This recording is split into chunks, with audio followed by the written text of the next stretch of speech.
ঢাকা মহানগরীতে জলবদ্ধতা দূরকরণের জন্য যতগুলো খাল, যেখানে যেখানে প্রয়োজন খাল খনন প্রয়োজন, ইনশাল্লাহ যত দ্রুত সম্ভব সরকার গঠনের সাথে সাথে আমরা এই কাজে হাত দেব ইনশাল্লাহ। প্রিয় ভাই বোনেরা, এই মানুষগুলোর যে আত্মত্যাগ, এই মানুষগুলোর যে যারা জীবন উৎসর্গ করেছে, এদের এই ত্যাগ কি কখনো বৃথা যেতে পারে? আমরা যারা বেঁচে আছি আলহামদুলিল্লাহ আল্লাহর রহমতে, আমরা কি কখনো এই তাদের এই ত্যাগগুলো বৃথা যেতে দিতে পারে? আমরা বৃথা যেতে দিতে পারি না প্রিয় ভাই বোনেরা। এখন যদি বৃথা যেতে দিতে না হয়, তাহলে আমরা যারা পেছনে রয়ে গেছে আমাদের কি করতে হবে? আমাদের দুটো কাজ প্রিয় ভাই বোনেরা। একটি কাজ হচ্ছে, যেই অধিকার আদায়ের জন্য ওই মানুষগুলো জীবন দিয়েছে, পঙ্গুত্ব বরণ করেছে কেউ কেউ, সেই অধিকার আমাদের আদায় হওয়ার সময় হয়ে এসেছে। অর্থাৎ 12 তারিখ যেই নির্বাচনের জন্য বাংলাদেশের মানুষ এক যুগেরও বেশি সময় ধরে অপেক্ষা করেছে, যে নির্বাচনের মাধ্যমে বাংলাদেশের মানুষ তাদের অধিকার প্রয়োগ করতে চায়, যে নির্বাচনের মাধ্যমে বাংলাদেশের মানুষ তাদের মতামত তুলে ধরতে চায়, সেই নির্বাচন আমাদের সামনে উপস্থিত এবং জনগণ সেদিন 12 তারিখে তাদের সেই অধিকার প্রয়োগ করবে।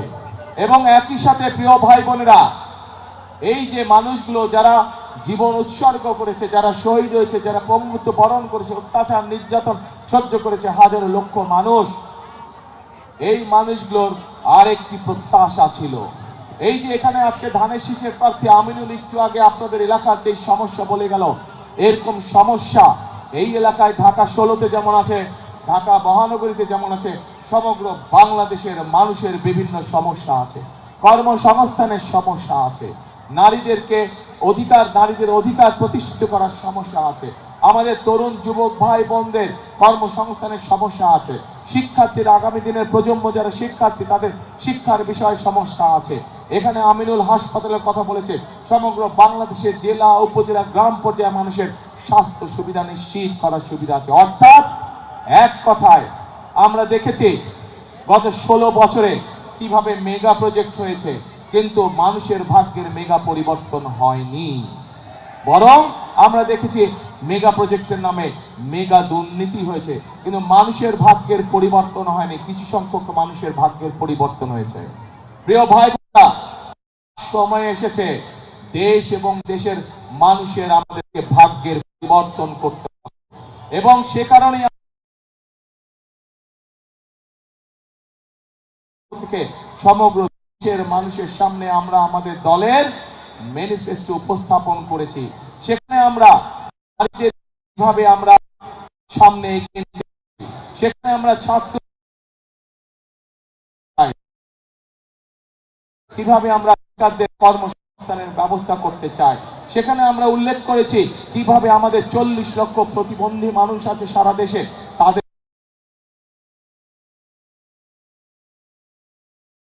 আমাদের কৃষক ভাইরা যারা পরিশ্রম করে আমাদের খাদ্যের যোগান দেন, সেই কৃষক ভাইদের পাশে আমরা দাঁড়াতে চাই। সেখানে আমরা সুন্দরভাবে উল্লেখ করেছি আপনাদের এলাকার সন্তান আমিনুল, শুধু আমিনুল একা কেন হবে, আমিনুল মতানো শত শত আমিনুল কিভাবে আমরা তৈরি করতে পারি দেশে, সেটির উল্লেখ আমরা করেছি প্রিয় ভাই বোনেরা। এখন প্রিয় ভাই বোনেরা, আমাদের সামনে একটি বিশাল বড় কাজ আছে। 12 তারিখে আমাদেরকে সঠিকভাবে নির্ধারণ করতে হবে, নির্বাচিত করতে হবে যে কাদেরকে আমরা দেশ পরিচালনার দায়িত্ব করব। একই সাথে প্রিয় ভাই বোনেরা, আপনাদের সামনে একটি রাজনৈতিক দল হিসাবে আমরা আমাদের পরিকল্পনা উপস্থাপন করেছি। এই দেশের মানুষের ভাগ্যের পরিবর্তন করা, এটি হবে আমাদের একমাত্র সামনের লক্ষ্য, এটি হবে আমাদের একমাত্র উদ্দেশ্য প্রিয় ভাই বোনেরা। সেই জন্য আসুন আজকে ধানের শীষের পক্ষ থেকে, বিএনপির পক্ষ থেকে আমি আপনাদের সামনে হাজির হয়েছি। আজকে আমরা আপনাদের সামনে আমাদের পরিকল্পনাগুলো উপস্থাপন করেছি। আমরা বলেছি যে আমরা আপনাদের সমর্থনে আল্লাহর রহমতে সরকার গঠনে সক্ষম হলে, দেশনেত্রী বেগম খালেদা জিয়া যতবার দেশ পরিচালনার সুযোগ পেয়েছিলেন, উনি চেষ্টা করেছিলেন, উনি ব্যবস্থাও নিয়েছিলেন এই দেশের নারীরা যাতে শিক্ষিত হতে পারে, এবং সেই জন্যই স্কুল পর্যায় থেকে দ্বাদশ শ্রেণী পর্যন্ত উনি নারীদের শিক্ষা ব্যবস্থা, মেয়েদের শিক্ষা ব্যবস্থা ফ্রি করেছিলেন। সমগ্র বাংলাদেশে দেশনেত্রী খালেদা জিয়া সেই পলিসির কারণে লক্ষ কোটি নারী আজ শিক্ষার আলোয় আলোকিত হয়েছে। কিন্তু এই নারীদেরকে আমরা অর্থনৈতিক ভাবে স্বাবলম্বী করে গড়তে, প্রিয় ভাই বোনেরা, সমগ্র বাংলাদেশে আমাদের আরেকটি বিরাট সমস্যা রয়ে গিয়েছে। আমাদের বহু তরুণ সমাজের বহু ভাইয়েরা, বহু বোনেরা শিক্ষিত, যুব সমাজের বহু ভাই বোনেরা শিক্ষিত, কিন্তু তারা কর্মসংস্থানের অভাবে রয়েছে। তাদের অনেকেরই কর্মসংস্থান নাই, এবং সেই জন্যই আমরা পরিকল্পনা গ্রহণ করেছি যে বিএনপি আগামী 12 তারিখে ইনশাল্লাহ সরকার গঠন করলে আমরা প্রত্যেকটি জেলায়, এবং স্বাভাবিকভাবে ঢাকা যেহেতু বড় একটি শহর, ঢাকায় হয়তো প্রত্যেকটি এলাকায় অন্তত মিনিমাম একটির অধিক আমরা ভোকেশনাল ইনস্টিটিউট তৈরি করব, আমরা ট্রেনিং সেন্টার তৈরি করব, আমরা আইটিতে যারা কাজ করে তাদেরকে বিভিন্ন প্রকার ট্রেনিং এর আমরা ব্যবস্থা করব। আমাদের যে সকল তরুণ সমাজের সদস্য আইটিতে কাজ করেন, সেই ফ্রিল্যান্সিং এর কাজ হোক, ডাটা প্রসেসিং হোক, এই বিষয়ে তাদেরকে আমরা ট্রেনিং দিব, যাতে করে তারা কর্মসংস্থানের ব্যবস্থা করতে পারে। একই সাথে ভোকেশনাল ইনস্টিটিউটের মাধ্যমে আমাদের যেসব বেকার তরুণ ভাই বোনেরা আছে তাদেরকে আমরা ট্রেনিং দিব, যাতে করে তারা নিজেদের কর্মসংস্থান, ছোট ব্যবসা তৈরি করতে পারে, অথবা বিদেশে চাকরি বাকরির ব্যবস্থা করে নিয়ে যেতে পারে। প্রিয় ভাই বোনেরা, বাংলাদেশের বহু মানুষ, প্রায় 1.5 কোটি মানুষ বিদেশে প্রবাসী হিসাবে বসবাস করছে, এবং তারা সেখানে কষ্টার্জিত বৈদেশিক মুদ্রা আমাদেরকে দেশে পাঠাচ্ছে, যাতে আমরা এই দেশের মানুষের ভাগ্যের পরিবর্তনের জন্য সেগুলো দিয়ে কাজ করতে পারি। আমরা সিদ্ধান্ত গ্রহণ করেছি আমাদের শহর গ্রাম বিভিন্ন জায়গা থেকে যে সকল মানুষেরা বিদেশে আগামীতে চাকরি বাকরি সংস্থানের জন্য বিদেশে যাবেন, আমরা খেয়াল করেছি অনেক সময় অনেক ভাই বোনদেরকে তাদের জমি জমা বিক্রি করে যেতে হয়।